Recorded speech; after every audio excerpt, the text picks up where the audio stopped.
જય સ્વામિનારાયણ. વિદ્યાર્થી મિત્રો, આજે આપણે અર્થશાસ્ત્રની અંદર એક નવા ચેપ્ટર ઉપર આપણે પ્રયાણ કરીશું. એટલે કે ઇકોનોમિક્સની અંદર આપણે ત્રીજું ચેપ્ટર કમ્પ્લીટ કરી અને હવે આપણે ચોથા ચેપ્ટર ઉપર આપણે જઈશું.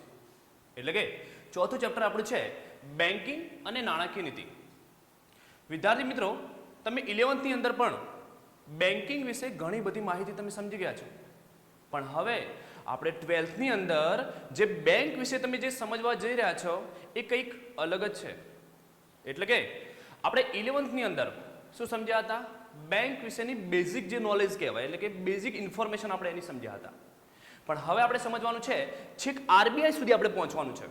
એટલે કે આરબીઆઈના પણ કામ શું હોય છે, આરબીઆઈ કેવી રીતે કાર્ય કરે છે, મીન્સ એ ટોટલી બધી ડિટેલ્સ આપણે સમજવાની છે. તો વિદ્યાર્થી મિત્રો, આપણે બેંક ઉપર જઈશું, એટલે કે બેંક વિશેની માહિતી આપણે સમજીશું. 11th માં આપણે સમજી ગયા હતા, પણ થોડું આપણે હાઇલાઇટ પાછું કરી લઈએ છીએ. તો પહેલા આપણે વાત કરીશું બેંકનો પરિચય. તો વિદ્યાર્થી મિત્રો, તમે બધા બેંક વિશે કંઈક ને કંઈક માહિતી તમે જાણતા હશો અને તમે બધા જ બેંકમાં ગયા હશો. કોઈ ચેક આપવા માટે ગયું હશે, એટલે કે કોઈ પૈસા ઉપાડવા માટે ગયું હશે, કોઈ પૈસા જમા કરાવવા માટે ગયું હશે, કોઈ એટીએમના કામકાજ માટે ગયું હશે, કોઈ એકાઉન્ટ ખોલાવવા માટે ગયું હશે, તો કોઈ ડ્રાફ્ટ લેવા માટે ગયું હશે. તો વિદ્યાર્થી મિત્રો, આપણે કંઈ ને કંઈ કારણોસર આપણે બેંકમાં ગયા છીએ. એટલે એવું તો નથી કે તમે બેંકને જાણતા નથી, તમે બેંકને જાણો છો. તો આપણે રોજિંદા જીવનની અંદર પણ અત્યારે આપણે બેંકનો ઉપયોગ કરતા આપણે થઈ ગયા છીએ. એટલે કે અત્યારે આધુનિક સમય છે અને જ્યારે આધુનિક સમય આગળ વધે છે તેમ તેમ શું થાય છે, બેંકો જે એટલે કે બેંકનો વિકાસ વધારે થાય છે અને બેન્કિંગની જે પદ્ધતિઓ છે એ પદ્ધતિનો વિકાસ થાય છે અને આપણા અંદર પણ એ બધી પદ્ધતિઓનો વિકાસ થતો હોય છે.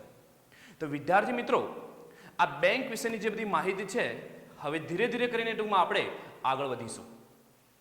તો વિદ્યાર્થી મિત્રો, ચલો આપણે શરૂઆત કરીએ છીએ કે બેંક શબ્દનો અર્થ.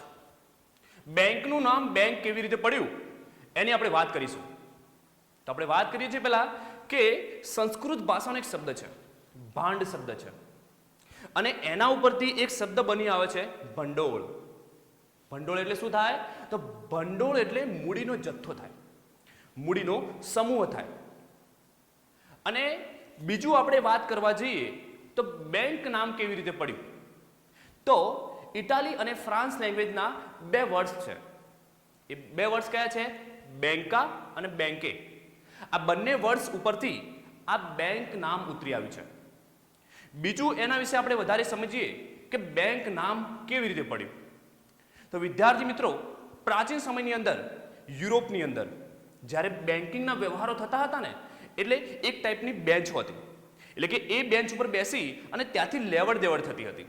એટલે એ બેન્ચ ઉપરથી આ બેંક નામ ઉતરી આવ્યું છે. તો વિદ્યાર્થી મિત્રો, આ બેંકનો અર્થ હતો કે બેંકનું નામ કેવી રીતે પડ્યું. તો તમારી એક્ઝામની અંદર તમારે પૂછાય કે બેંકનો અર્થ લખો, તો આ સંસ્કૃત ભાષાનો જે શબ્દ છે એ પણ તમારે સમજાવવો પડશે અને બેંક શબ્દનું નામ કેવી રીતે ઉતરી આવ્યું એ પણ તમારે સમજાવવું પડશે. તો વિદ્યાર્થી મિત્રો, આપણે એ અર્થ હવે સમજી ગયા. હવે એ અર્થ થોડા ડીપમાં આપણે સમજીશું. અહીંયા તમારી સામે લખેલું છે કે માંગવામાં આવે ત્યારે નાણાં પરત કરવાની શરતે ધિરાણ કરવાના હેતુથી બચતો એકત્રિત કરતી સંસ્થાને બેંક કહે છે. વિદ્યાર્થી મિત્રો, બેંક આપણી જોડેથી એટલે કે આપણી પાસેથી પૈસા, એટલે કે આપણે સેવિંગ કરતા હોઈએ છીએ બેંકની અંદર, તો પૈસા આપણે બેંકમાં આપવા માટે જઈએ છીએ ત્યારે એ લોકો એ થાપણોને સ્વીકારે છે અને એ થાપણોને સ્વીકારીને એ થાપણોને એ લોકો સાચવે છે અને એના ઉપર આપણને એ લોકો વ્યાજ આપે છે. હવે તમને એક એવો પ્રશ્ન થાય, બરોબર છે, કે એ બેંકો પૈસાનું શું કરતી હશે? તો એ જે પૈસા છે, એટલે કે એ જે નાણું જે કહેવામાં આવે છે, એ બેંક હંમેશા ફરતું રાખે છે. જે આગળના ટોપિકમાં તમને સમજાવીશ કે બેંક એ નાણાંનું શું કરે છે. પણ આપણે આ બેંકનો અર્થ આપણે સમજી ગયા. તો વિદ્યાર્થી મિત્રો, એ બેંક એ પૈસાનું શું કરે છે? નાણાંનું મોબિલાઇઝેશન, એટલે કે નાણું ફરતું રાખે છે. અર્થતંત્રમાં નાણું હંમેશા ફરતું રાખવાથી નાણાંનું મૂલ્ય વધે છે. કેવી રીતે? તો તમને સમજાવું છું કે બેંકની અંદર તમે તમારી થાપણો તમે સેવિંગ માટે એટલે કે તમે બચત કરવા માટે બેંકની અંદર તમે પૈસા જમા કરાવ્યા, તો એ પૈસા એટલે કે એ નાણાંનું બેંક શું કરશે? તમને વ્યાજ આપવાની છે એના ઉપર, તો શું એની જોડે પડ્યા રાખશે એટલે એ પૈસા વધતા જશે? તો ના, એ જે પૈસા એટલે કે એ જે નાણું બેંક જોડે જે છે, બરોબર છે, એનું મોબિલાઇઝેશન કરવું પડશે, એટલે કે અર્થતંત્રની અંદર એ પૈસાને ફેરવવા પડશે. બેંક શું કરે છે? એ પૈસા તમારી જોડેથી લે છે અને એ જ પૈસા અર્થતંત્રમાં અલગ અલગ ક્ષેત્રોની અંદર એટલે કે ઉદ્યોગ ક્ષેત્રની અંદર, સેવા ક્ષેત્રની અંદર કે ખેતી ક્ષેત્રની અંદર એટલે કે બધા જ ક્ષેત્રોની અંદર જે લોકોને લોનની જરૂર હોય, ધિરાણની જરૂર હોય, એ લોકોને એ પૈસા આપે છે. પણ એની અંદર આપણે એક ખાસ બાબત યાદ રાખવાની છે, બરોબર છે, કે એ નાણાંનું મોબિલાઇઝેશન થાય છે એટલે એમાંથી પૈસા વધે છે. કેમ કે તમારી જોડેથી જે પૈસા લીધા છે, એટલે કે ધિરાણ લીધું છે, તો એના ઉપર તમને 4 કે 5% વ્યાજ ચૂકવે છે. જ્યારે એ જ પૈસા કોઈ બીજા વ્યક્તિને આપે છે એટલે કે લોન સ્વરૂપે આપે છે, ત્યારે બેંક એની જોડેથી 8 થી 12% લેખે વ્યાજ વસૂલ કરી શકે છે. એટલે કહેવાનો મતલબ શું થાય છે? તમારા જ પૈસા તમને 5% પાછા આપવામાં આવશે અને બાકીના જે ટૂંકમાં 7% વધે છે એ બેંકની કમાણી છે. વિદ્યાર્થી મિત્રો, આ કામ બધું વેપારી બેંકો કરે છે. બેંકો પણ પૈસા કમાય છે. આ હંમેશા વાત આપણે યાદ રાખવી.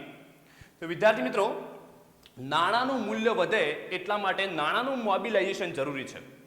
તો નાણાંના મોબિલાઇઝેશન વિશે આપણે સમજી ગયા અને હંમેશા અર્થતંત્રની અંદર નાણાંનું મોબિલાઇઝેશન બંધ થઈ જાય ત્યારે અર્થતંત્રની અંદર મંદીની પરિસ્થિતિ સર્જાય છે.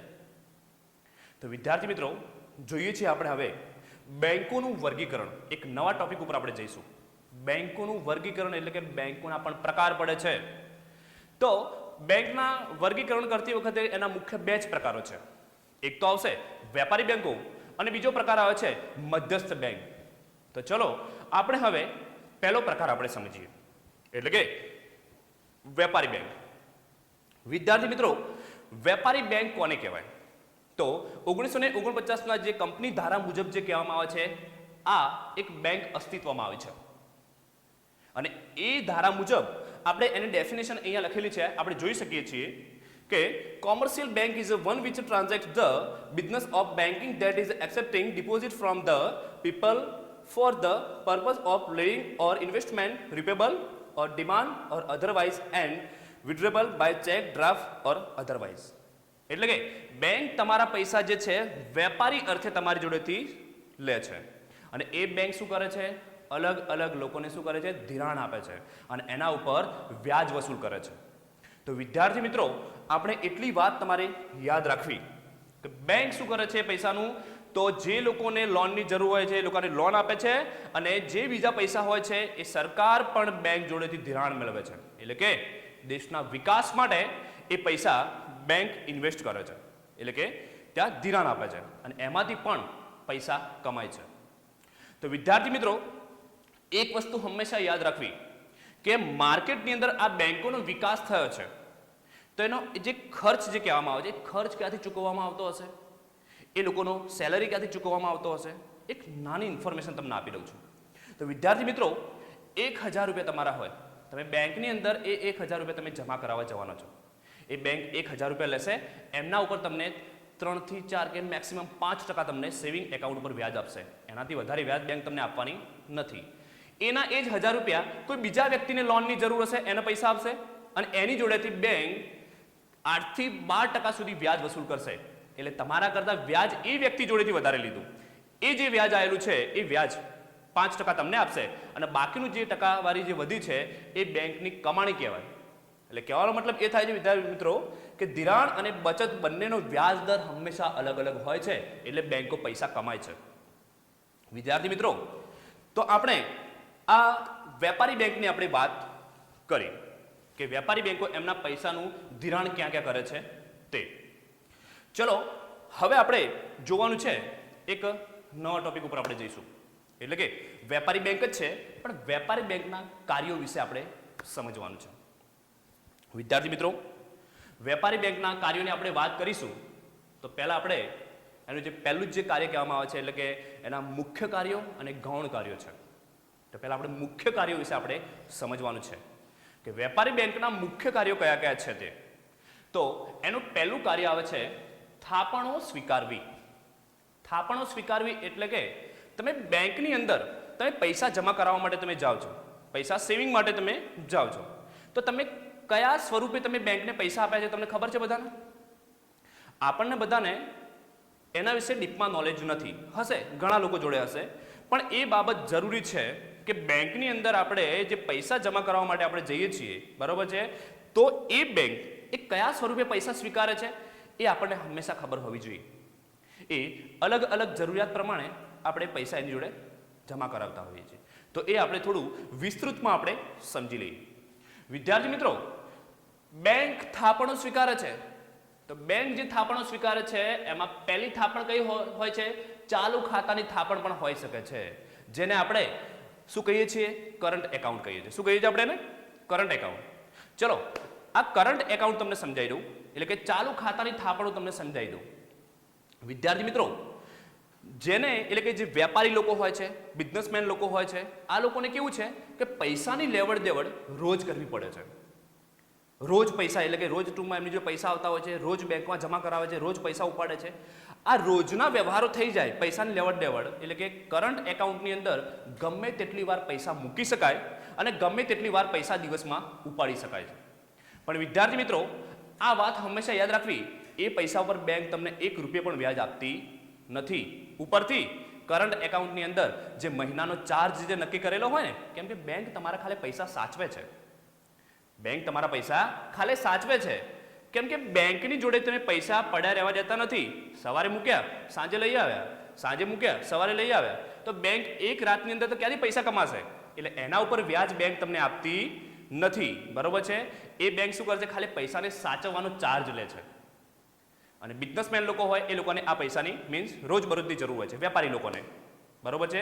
તો વેપારી લોકો તમે હોવ, બિઝનેસમેન તમે હોવ, કે આપણું પોતાનો અલગ અલગ ટાઈપના અલગ અલગ કામકાજ હોય કે રોજ પૈસાની લેવડ દેવડની જરૂર પડતી હોય, તો આપણે ચાલુ ખાતાની થાપણ સ્વરૂપે આપણે બેંકની અંદર જમા કરાવવાની તમારી રહેશે.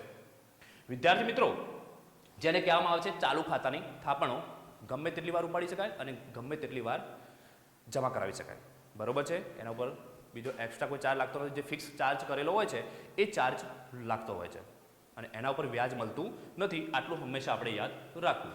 તો તમે કદાચ બેંકની અંદર પૈસા જમા કરાવવા માટે ગયા હોવ તો કદાચ ચાલુ ખાતાની થાપણો પણ હોઈ શકે, એ હંમેશા જોઈ લેવું, જેને કહેવામાં આવે છે કરંટ એકાઉન્ટ. વિદ્યાર્થી મિત્રો, ચલો હવે આપણે બીજો પ્રકાર જોઈશું, આપણે બચત ખાતાની થાપણો. એટલે કે પૈસા આપણે એટલે કે પૈસાનો આપણે સેવિંગ કરવા માંગતા હોઈએ, રોજ થોડા થોડા પૈસા, એટલે કે એક મહિનાની અંદર કે 15 દિવસની અંદર થોડા થોડા પૈસા આપણે સેવિંગ કરવા માંગતા હોઈએ, તો બેંકો તમારા પૈસા બચત ખાતાના સ્વરૂપે સ્વીકારશે. કેવી રીતે? તો એની અંદર સિસ્ટમ શું હોય તમને સમજાવી દઉં, જેને કહેવામાં આવે છે સેવિંગ એકાઉન્ટ.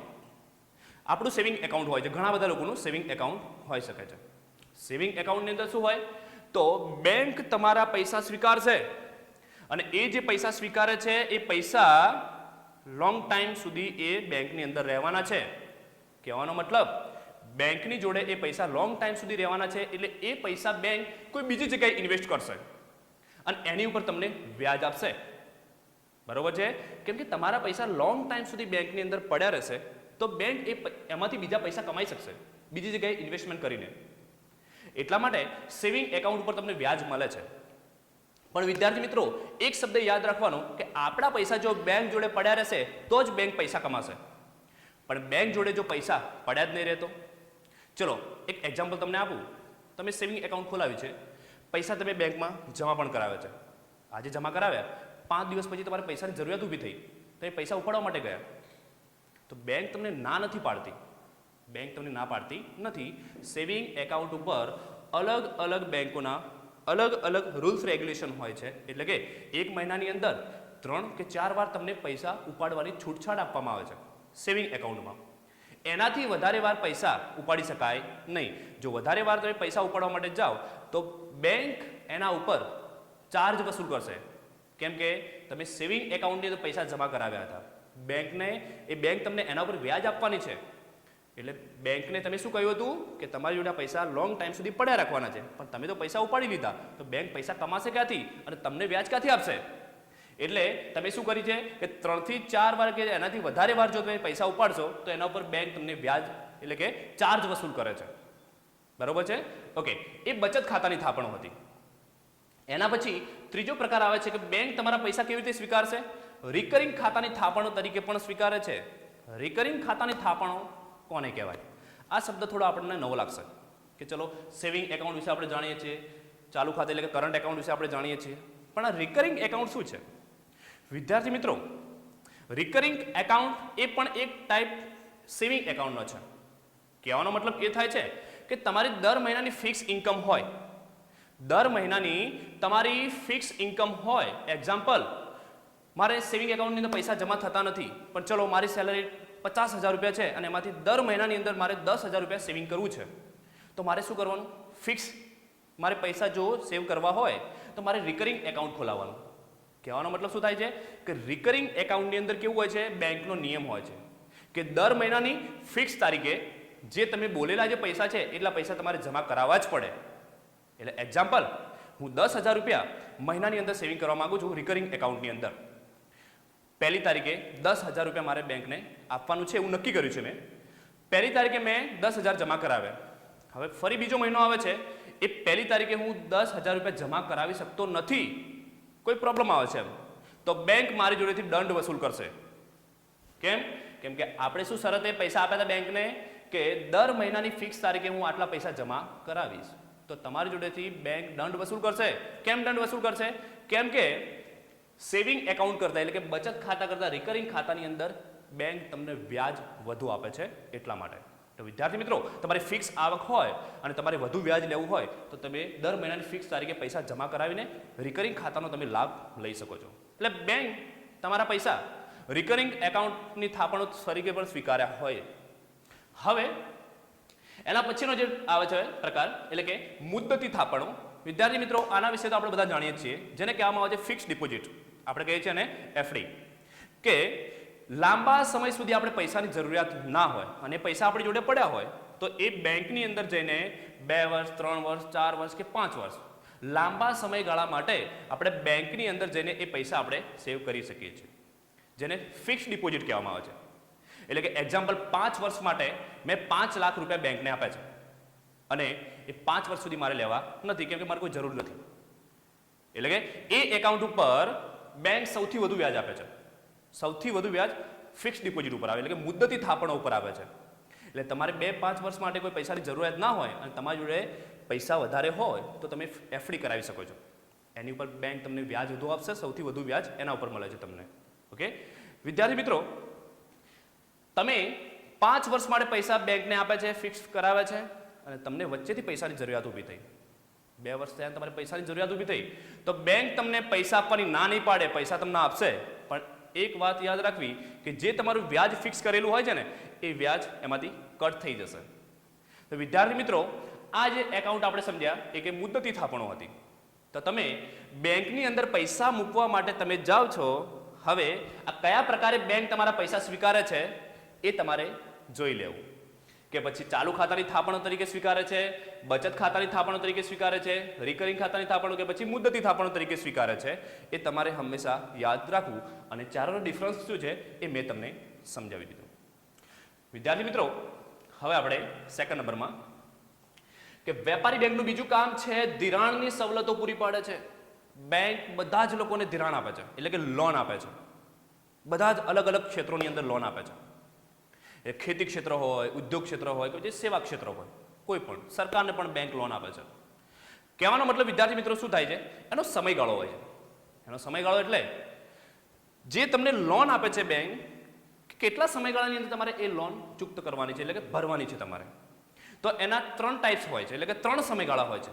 એક તો કહેવામાં આવે છે ટૂંકો સમયગાળો, મધ્યમ સમયગાળો અને લાંબો સમયગાળો. એ રકમ ઉપર નક્કી થાય છે કે તમે કેટલા રૂપિયાની લોન લીધી છે એના ઉપર બેંક તમને સમયગાળો આપશે.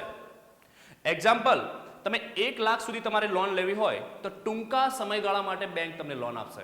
અને ટૂંકો સમયગાળો એટલે 1 વર્ષ સુધી. 1 વર્ષની અંદર તમારે પૈસા ચૂકવવા પડે. બીજું, 1 લાખથી 5 લાખ સુધી તમારે લોન લેવી હોય તો એ સમયગાળો કહેવામાં આવે છે મધ્યમ સમયગાળો. બરોબર છે? એટલે કે વર્ષ બતાવ્યા છે. 1 વર્ષ માટે ટૂંકો સમયગાળો, 1 થી 5 વર્ષ માટે મધ્યમ સમયગાળો અને 5 થી 15 વર્ષ સુધીનો લાંબો સમયગાળો કહેવામાં આવે છે.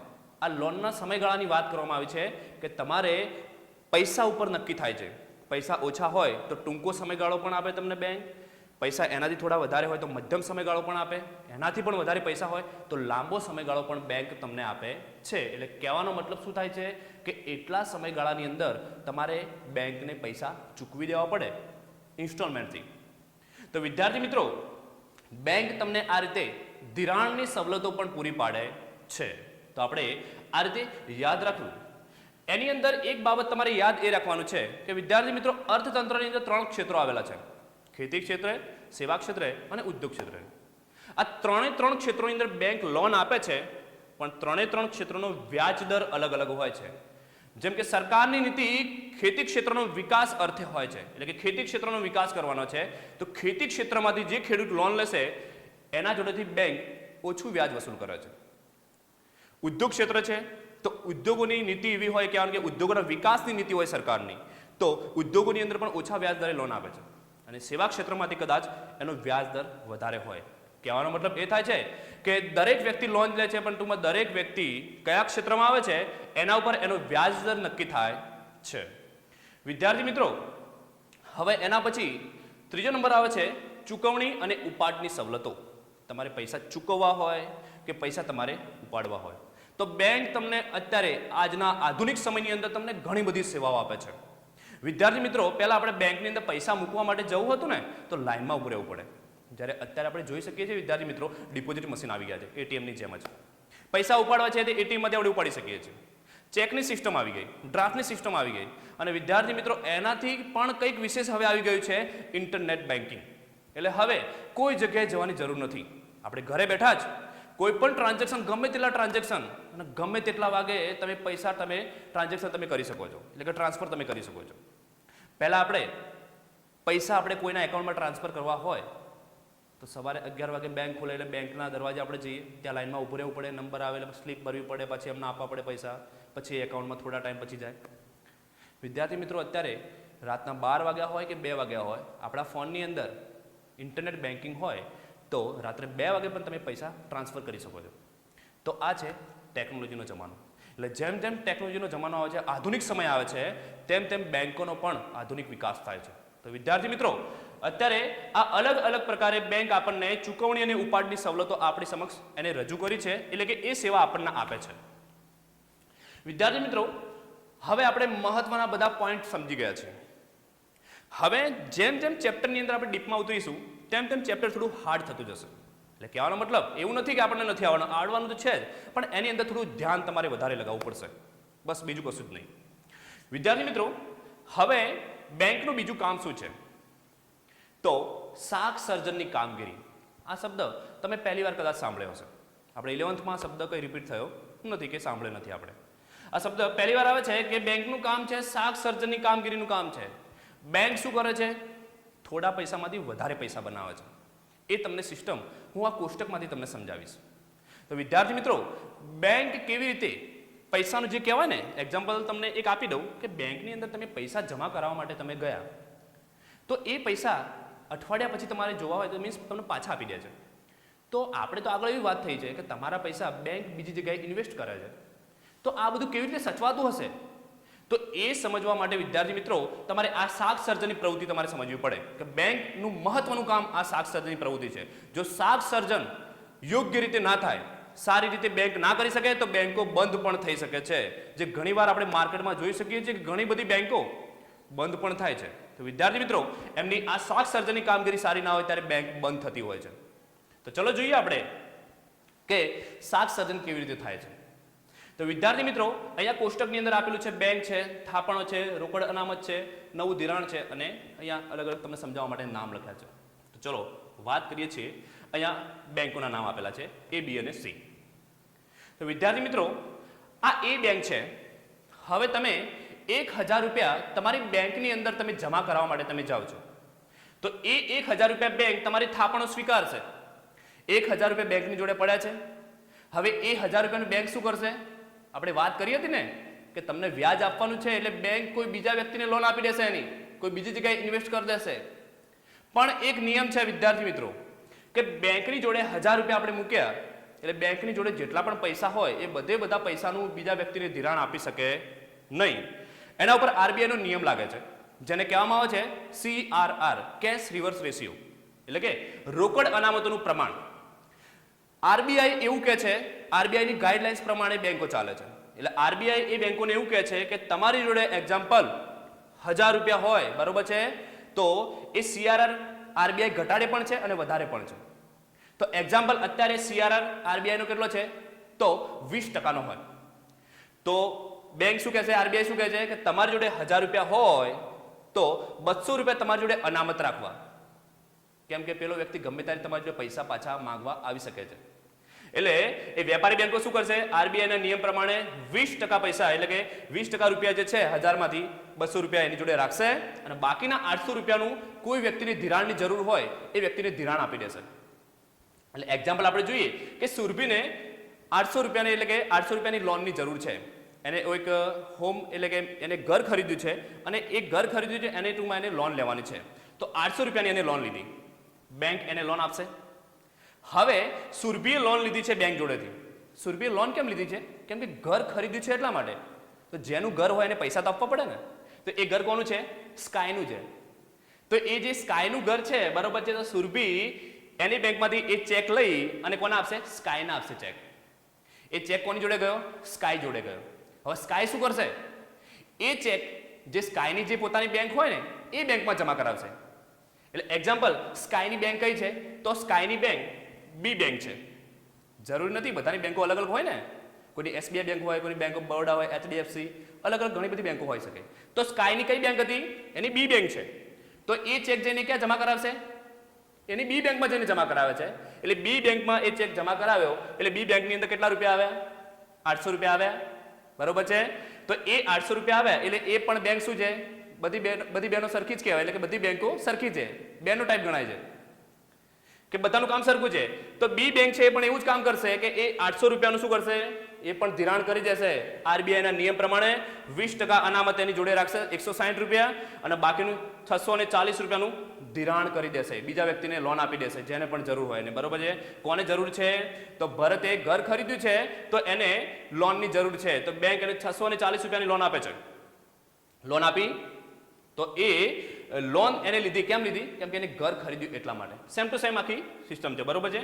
તો એને ઘર ખરીદ્યું, કોના જોડે ખરીદ્યું છે, સિદ્ધિ જોડેથી. તો ભરત કોને ચેક આપશે, સિદ્ધિને ચેક આપશે. એ સિદ્ધિ ચેક લઈને ક્યાં જશે, તો સિદ્ધિની જે બેંક છે એ બેંકમાં જશે. તો સિદ્ધિની બેંક સી બેંક છે, તો એની બેંકમાં જઈને પાછી જમા કરાવશે. એટલે એની બેંકની અંદર 640 રૂપિયાનો ચેક આવ્યો. એની બેંક પણ શું કરશે, સી બેંક પણ, બસ સિસ્ટમ બધાની સરખી જ હોય, બરોબર છે. તો આ રીતે એ પણ અનામત 20% રાખશે, નવું ધિરાણ કરી દેશે, બરોબર છે. આ રીતે ટૂંકમાં રાજે ટૂંકમાં ઘર ખરીદ્યું છે તો રાજને લોનની જરૂર છે તો રાજને લોન આપી. એ કોના જોડે ઘર લીધું, જુહી જોડેથી ઘર લીધું છે ને, તો એ જુહીને ચેક આપ્યો. તો વિદ્યાર્થી મિત્રો આ આમ નામ ચક્ર ચાલ્યા કરે છે. આ ચક્ર આમના આમ ચાલ્યા કરે છે, બરોબર છે. આ સિસ્ટમ યોગ્ય હોવી જોઈએ, બરોબર છે. હવે તમને હું સમજાવું કે બેંકની અંદર પૈસા કેટલા આવ્યા હતા, ખાલી 1000 રૂપિયા આવ્યા હતા. કેટલા આવ્યા હતા, બેંકની અંદર ખાલી 1000 રૂપિયા આવ્યા હતા, બરોબર છે. હવે તમને બતાવું કે બેંકોએ ધિરાણ કેટલું કર્યું અને 1000 માંથી કેટલા રૂપિયાનું નવું સર્જન કર્યું. તો તમે નીચે અહીંયા ટોટલ તમે જોઈ શકો છો. દેખો અહીંયા આપણે જોઈ શકીએ થાપણો ટોટલ 1000 માંથી કેટલી થાપણો બની, 5000 રૂપિયા બને, એટલે કે બીજા 4000 રૂપિયા નવા બને. કેટલા બને, ખાલી બેંકની અંદર 1000 રૂપિયા આવ્યા હતા, બેંકે બધી બેંકોએ ભેગી મળીને અલગ અલગ ટૂંકમાં ટ્રાન્સફર કરી અને એમાંથી 4000 નવું, એટલે કે નવું સર્જન કર્યું. આને શાક સર્જન કહેવાય, પૈસા બનાવવા, એકમાંથી બીજા પૈસા બનાવવા, બરોબર છે. તો હવે આપણે જોઈએ કે આ બધી સિસ્ટમ ચાલ્યા કરે છે અને 1000 રૂપિયા તમે જમા કરાયા હતા બેંકમાં. હવે તમે બેંકની અંદર જાઓ છો તમે કે ચલો ભાઈ મારે તો 1000 રૂપિયાની પાછી જરૂર છે, મને આપી દો પાછા. હવે શું થશે, બેંકોએ ટૂંકમાં આ રીતે ટૂંકમાં ધિરાણ કરી દીધું છે અલગ અલગ જગ્યાએ, તો પણ તમારા પૈસા સહી સલામત બેંકની અંદર પડ્યા છે. એ 1000 રૂપિયા ક્યાં છે, આ છે. દેખો આ ટોટલ 1000 અહીંયા થશે જ, એટલે કે આ શાક સર્જનની પ્રવૃત્તિ એ રીતે થાય ને એટલે ટોટલ એટલું આવે જ ત્યાં. એટલે 1000 રૂપિયા બેંકની જોડે પડ્યા છે તો એ બેંકમાં જશો, બેંક તમને 1000 રૂપિયા આપી દેશે. તો પણ બેંક એટલા ટાઈમની અંદર બીજા 4000 રૂપિયા નવા બનાવ્યા. તમારા 1000 રૂપિયામાંથી બેંકે 4000 રૂપિયા નવા બનાવ્યા શોર્ટ ટાઈમની. એટલે બેંકોને આવો સમયગાળો જોઈએ થોડો સમયગાળો મળી જાય એટલે બેંક ટુમાં 1 રૂપિયામાંથી 10 રૂપિયા બનાવવાની ક્ષમતા ધરાવે છે તો જ એને યોગ્ય બેંક કહેવાય, એટલે કે એની કામગીરી યોગ્ય કહેવાય. જો આ રીતે શાક સર્જન સમયસર ના કરે અને અહીંયા ટોટલ 1000 કે ટૂંકમાં આ રીતે નવું સર્જન ના થાય તો જ્યારે પેલો વ્યક્તિ પૈસા બેંકમાં લેવા માટે જશે ત્યારે બેંક જોડે પૈસા હશે નહીં. વિદ્યાર્થી મિત્રો, યાદ આપણે એટલું રાખવાનું છે કે આ જે રોકડ અનામતનું જે પ્રમાણ છે એ આરબીઆઈ નક્કી કરે છે. જેટલી પણ વેપારી બેંકો છે એ બધી જ વેપારી બેંકો આરબીઆઈની ગાઈડલાઇન્સ પ્રમાણે આ જે સીઆરઆર નક્કી કરેલો હોય છે એટલા પૈસા બેંકો એમની જોડે અનામત રાખે તો આ એમનું ટોટલ સરખું આવશે અને એમને કોઈ પૈસાનો પ્રોબ્લેમ થશે નહીં. જે વ્યક્તિએ બેંકમાં પૈસા જમા કરાયા છે એ વ્યક્તિને જ્યારે પણ પૈસા જોઈશે ત્યારે બેંક જોડે પૈસા પડ્યા હશે. ખબર પડી ને? આ રોકડ અનામત બેંકમાં કેમ રાખવામાં આવે છે? બેંક બધું ધિરાણ કરી દેશે, બેંકો ખાલી થઈ જશે. હવે તમારા પૈસા બેંક બીજી જગ્યાએ ઇન્વેસ્ટ કરી દીધા, બરાબર, તો તમને પૈસા જ્યારે જરૂર પડશે તો તમને ક્યાંથી આપશે? પણ આ સીઆરઆરના લીધે તમને પૈસા મળી જતા હોય છે. તો વિદ્યાર્થી મિત્રો, આ જે ટોપિક તમે જે સમજ્યા, બરોબર છે, એ તમારે વારંવાર થોડો સાંભળવો પડશે. કહેવાનો મતલબ શું થાય છે કે આ શાક સર્જનની કામગીરી છે કે બેંકની અંદર તમે જાઓ, બરોબર છે, તમે જે આ માહિતી સમજ્યા છો ને એ માહિતી કંઈક બેંકની અંદર કામ કરતા વ્યક્તિ કરતા પણ કંઈક વધારે તમે સમજ્યા છો. કેમ? કેમ કે આ શાક સર્જનની પ્રવૃત્તિ છે. તમે બેંકમાં જઈને આ ટોપિક કદાચ બોલશો તો એ લોકોને પણ ખબર નહીં હોય, કેમ કે આ સિસ્ટમમાં હોય. આ ક્યાં હોય છે? શાક સર્જનની પ્રવૃત્તિ સિસ્ટમમાં હોય છે, લોકોને ખબર ના હોય. ત્યાં કેશિયરને પૂછવા જાય તો કેશિયરને પણ ખબર ના હોય કે આ તમને ખબર જ નહીં શાક સર્જન કોને કહેવાય. એટલે વિદ્યાર્થી મિત્રો, આપણે બેંક વિશે ડિટેલમાં સમજવાના છીએ. આ આપણે ખાલી વેપારી બેંકો વિશે વિસ્તૃતમાં આપણે સમજ્યું છે, બરોબર છે. હજુ તો આપણે ટૂંકમાં ધીરે ધીરે થઈને ટૂંકમાં મધ્યસ્થ બેંક એટલે ટૂંકમાં આપણી જે આરબીઆઈ બેંક વિશે જ્યારે સમજીશું ત્યારે તમને બહુ જ મજા આવશે. તો વિદ્યાર્થી મિત્રો, આજે આપણે તમે જે સમજ્યા, બરોબર છે, બેંક વિશેની વિસ્તૃતમાં માહિતી, બેંકનો પરિચય, બેંકનું નામ કેવી રીતે પડ્યું, બરોબર છે, નાણાંનું મોબિલાઇઝેશન કરવું પડે એનો અર્થ પણ સમજ્યા, બેંકોનું અલગ વર્ગીકરણ એટલે કે એના પ્રકાર પડ્યા, બરોબર છે. તો પહેલો પ્રકાર આપણે સમજ્યા વેપારી બેંકો, બરોબર છે. તો એ અલગ અલગ એના જે થાપણો જે છે એ થાપણોના પ્રકારો પણ આપણે જોયા, એની જે પણ સેવાઓ બેંક આપણને આપે છે, એટલે કે જે પણ બેંકોના કાર્યો છે એ બધા વિદ્યાર્થી મિત્રો આપણે કાર્યો સમજ્યા. તો આ ટોપિક આપણે અહીંયા પૂર્ણ કરીએ છીએ, એટલે કે વેપારી બેંકોના જે મુખ્ય કાર્યો છે એ મુખ્ય કાર્યો આપણે અહીંયા પૂર્ણ કરીએ છીએ. જય સ્વામિનારાયણ.